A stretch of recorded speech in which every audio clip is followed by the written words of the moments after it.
Welcome to the program. I'm Joke Rogers. Pope Francis has apologized to the Democratic Republic of Congo and South Sudan for postponing his July visits to the two countries indefinitely for health reasons. He had planned to visit the DR Congo cities of Kinshasa and Goma on 2nd to 5th of July before traveling to the South Sudanese capital, Juba, for a two-day trip. However, the Vatican announced the postponement on Friday due to the 85-year-old pontiff's knee problem. He expressed hope that he will reschedule the visits as soon as possible. The Pope used a wheelchair for the first time at a public event in May due to reported pain in his right knee and has had to postpone a scheduled trip to Lebanon this month. Egypt's Foreign Minister Sameh Shoukry held talks with his Latvian counterpart Edgar Rinkovic in Cairo, where the two officials discussed a broad array of issues, including EU-Egypt relations, as well as security policy, migration matters in the Mediterranean. A stronger cooperation for food security was also top of the agenda, as the consequences of the war in Ukraine continues to unfold. The Latvian minister insisted particularly on the key role Egypt could play as a new energy supplier to the Baltic state. The ministers also touched on developments on the continental level, including the situation in Ethiopia and Libya during their talks. Cairo is currently hosting UN-mediated talks on Libyan elections as the two rival administrations claim legitimacy. And M23 rebels in the Eastern Democratic Republic of Congo have claimed to have captured the border town of Bunagana near Uganda. The claim follows heavy fighting between the army and rebels that on Monday saw some government soldiers cross over to Uganda. The UN-backed Radio Okapi reported this incident, citing sources close to them. The DR Congo authorities have not yet commented on the M23's claim. Army spokesperson Lieutenant Colonel Guillaume Njike Kaiko said he would comment on this later on, but a statement on Sunday night had said that they repelled an attack by the rebels in Bunagana. The UN says that more than 30,000 people have been displaced by the latest fighting. Bunagana town is strategic in cross-border trade and is located some 70 kilometers northeast of Goma, the capital of North Kivu province. The town served as M23's base when they captured Goma in November 2012 before they lost the war and fled to Uganda. Joining us now is Paul Simon Handy, Institute for Security Studies Regional Director, East Africa and the Horn. Thank you for joining us today on Network Africa. My pleasure.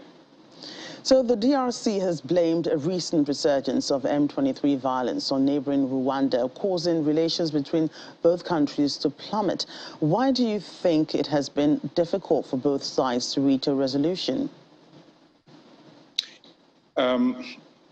It has been difficult for both sides, but actually for many other sides, including Uganda and Burundi, to understand the heat and the new tensions between Rwanda and the DRC. We actually also need to bring in the other countries, Burundi and Angola, Burundi and Uganda. These are all countries bordering the eastern DRC.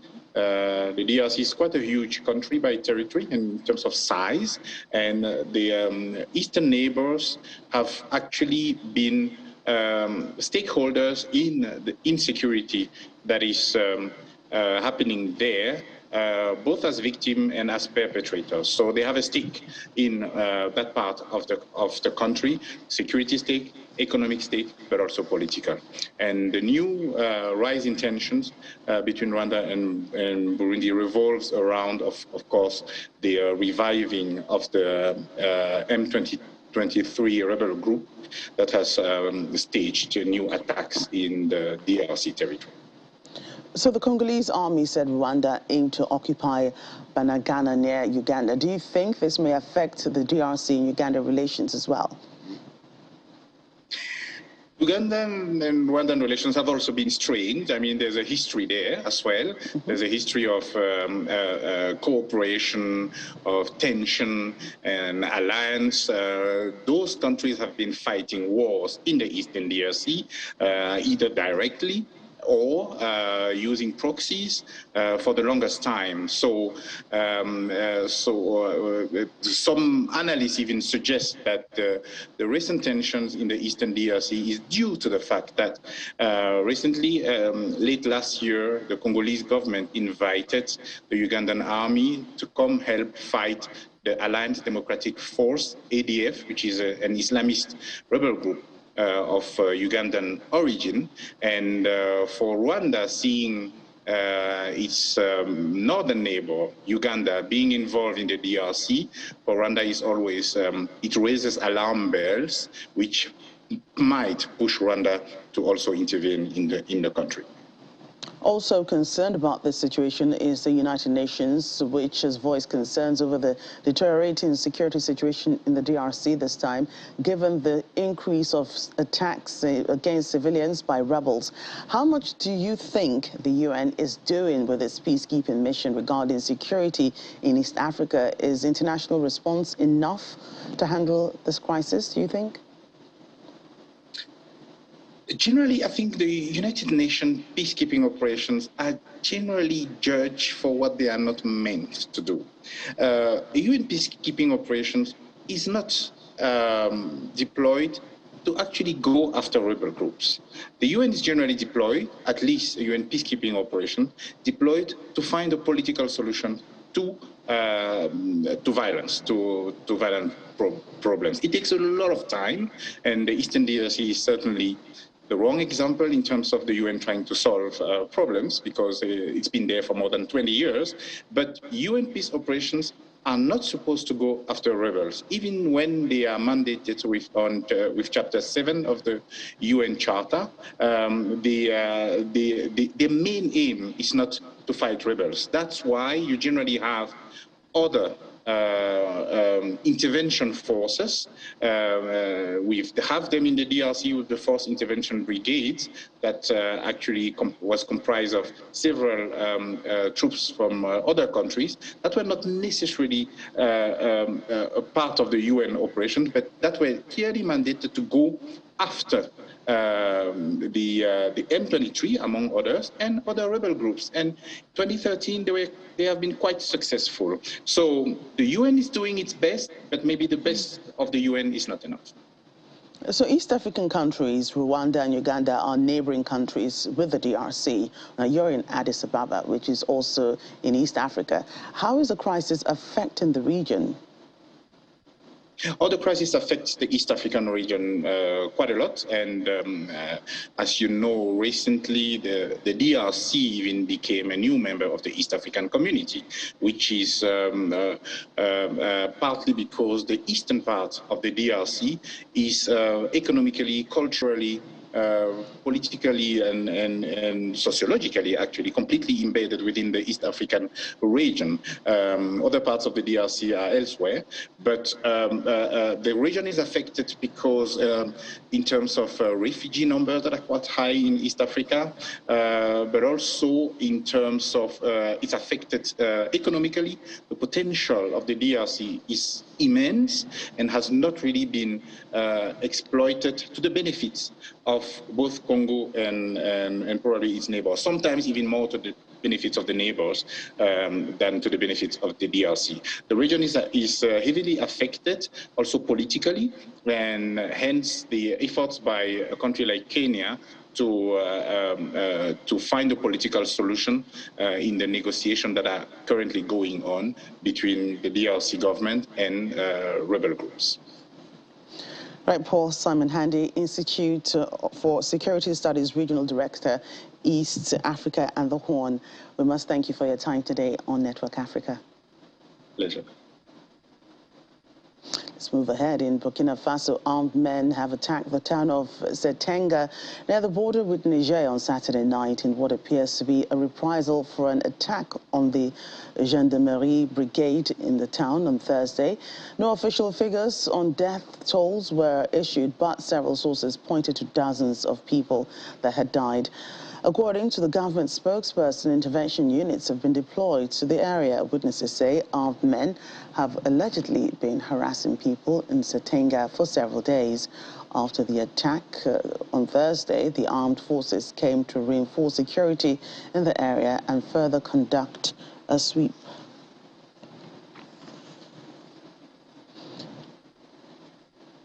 Well, despite global wheat shortages caused by the war in Ukraine, Mozambique says it has enough stock to last until the end of the year without any problem. Last month, the Mozambican government ruled out subsidies on bread and fuel amid a rise in the cost of living. There were deadly riots across cities in Mozambique in 2010, sparked by a 30% rise in the price of bread, in which a dozen people died and more than 400 others were injured.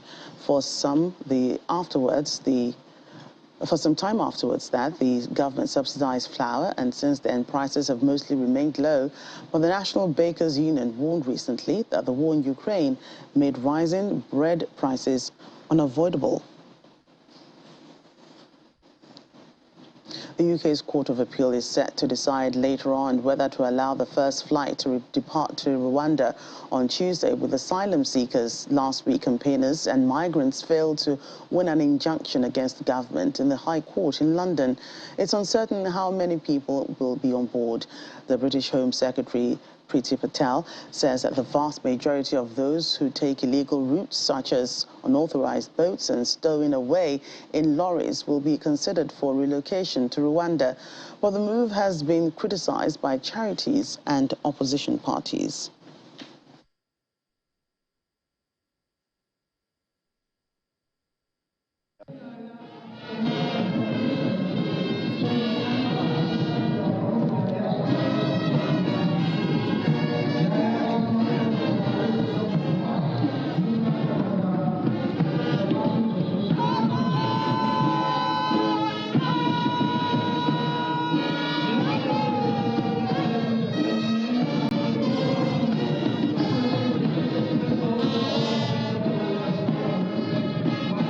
And back here in Nigeria, in commemoration of the 2022 Democracy Day celebration, President Muhammadu Buhari joined past leaders at the Eagle Square in Abuja to celebrate the Democracy Day parade.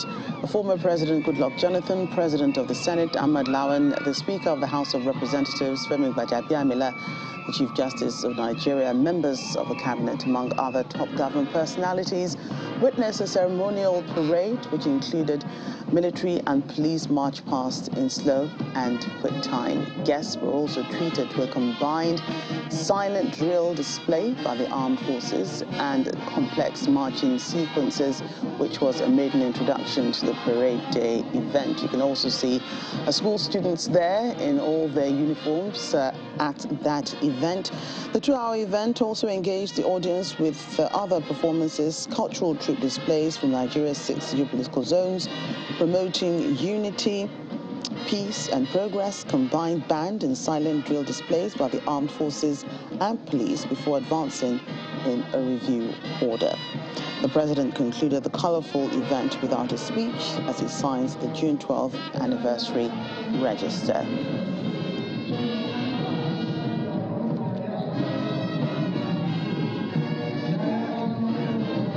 University students in Nigeria are certainly looking forward to the outcome of a meeting between the Academic Staff Union of Universities and the federal government today in furtherance of negotiations towards resolving the impasse between the lecturers and the government. A senior official of ASU says the meeting is specifically with the Professor Nimi Briggs Committee, which was constituted by the federal government to renegotiate the 2009 agreement with ASU.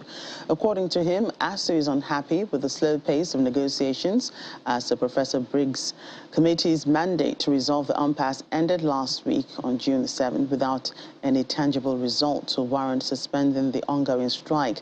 ASU has been on strike since February 14 this year over the adoption of the Integrated Personnel Payroll Information System as the payment system in the university sector. Poor funding of universities, non-payment of salaries and allowances of some members, as well as the inability of the federal government to pay earned academic allowance to lecturers. At the University of Port Harcourt, all the campuses are deserted, with empty lecture halls, and the business community is not left out. Students lament the unnecessary elongation in the completion time of their degree programs. I actually had a plan of studying a 4-year course, but when I came in, what I saw was the opposite of what I planned. It's a similar situation in neighboring Imo State University in Owerri, as academic activities remain paralyzed. The chairman of the Academic Staff Union of the institution believes that although the industrial action comes with a lot of negative impact, it is a redemption mission for the country's tertiary education system. It's like a surgical operation which goes with some pains and eventually saves life. So we, as a union, are feeling the pain of having to struggle for the basic needs, for the basic tenets of our agreement with the government. The once busy roads at the University of Lagos is almost deserted with scanty presence of people and vehicles. But some students who are hoping to hear the good news still hang around. They should just find a way of coming together on equal terms and let us get back to school. We are tired and age cannot be gotten back. Time cannot be gotten back. The Kaduna State University has become a ghost community. Lecture halls are under lock and key, despite a directive by the university management asking the striking lecturers to resume classes. The students are unhappy about the rollover in their curriculum. There are a lot of things that are supposed to have been covered, but we have not even started talking more of covering them. It's a similar scenario at the Bayero University, Kano. The ambience is quiet, but beyond the atmosphere, students, parents, and lecturers are unhappy. Most of them have their children in private universities within or outside the country. So it is we people that are downtrodden. The ASU strike has been affected us negatively because we are supposed to graduate from these institutions since last year. But because of this ASU strike, so we are not be able to achieve it this year.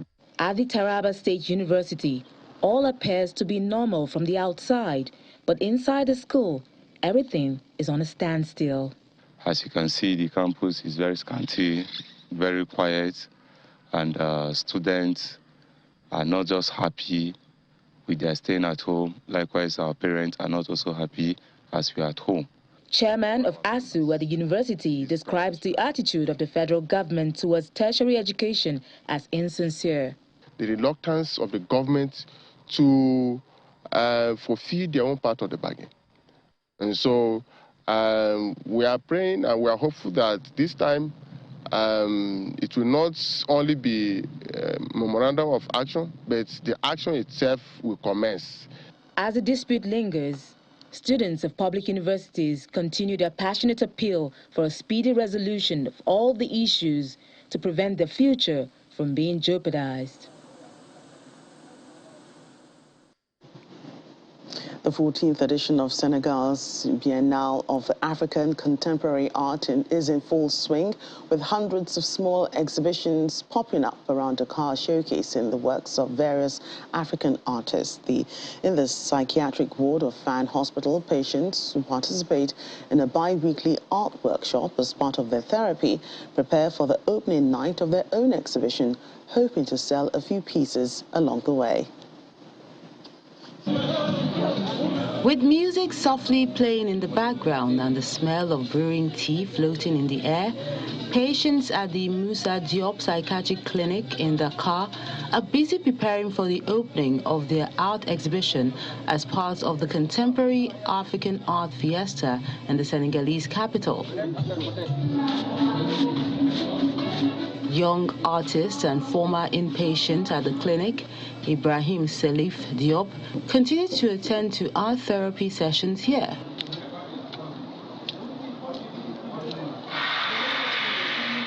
With an energetic brushstroke, Salif switches from yellow to green to unveil a mystical creature he says is found in the waters of Senegal's Gorée Island. Psychologists say art therapy helps patients process and resolve negative thoughts and emotions through the practice of a variety of creative efforts. Salif says he was admitted to the clinic in 2013 after feeling burnt out following his final high school examination. In 2016, he started participating in the clinic's art studio, which has been really beneficial. It has helped me a lot because the act of painting has helped me with hand agility, and it also helps me empty my mind. I used to have a lot of things going through my mind. The act of painting has pushed out a lot of negative energy from my mind.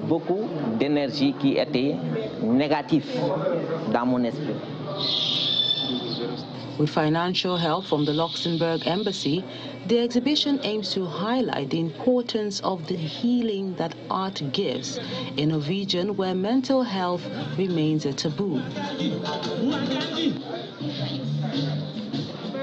For Fatim Diop, also former inpatient at the clinic, reintegration after therapy was not a stroll in the park. Here in African society, we are poorly looked upon. As soon as they know you've been hospitalized at the Fan Hospital, they don't trust you. It's a problem. You take your medicine, you recover, but when you try to get your place back in society, it's not easy. So staying at home without anything to do is boring. That's why we are here. The studio's art teacher, Alassane Sek, chooses the appropriate works of art to exhibit. For him, the fiesta is an opportunity to dissect conventional ideas, especially regarding medicine. For us, the Biennale is a window that allows us to see that the perception we have in Senegal, that psychiatry means crazy, is wrong. Here, there's a cultural and artistic life experienced by the patients, their families, companions, and even the doctors. After it opened, guests wandered through the exhibition, immersed in the world of the patients and their realities. The World Economic Forum reports an increased demand for mental health services in Africa and estimates that most of the continent's governments allocate less than 1% of their yearly budget on meeting this demand.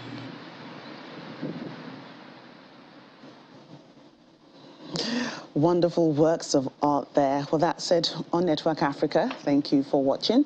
I'm Joke Rogers.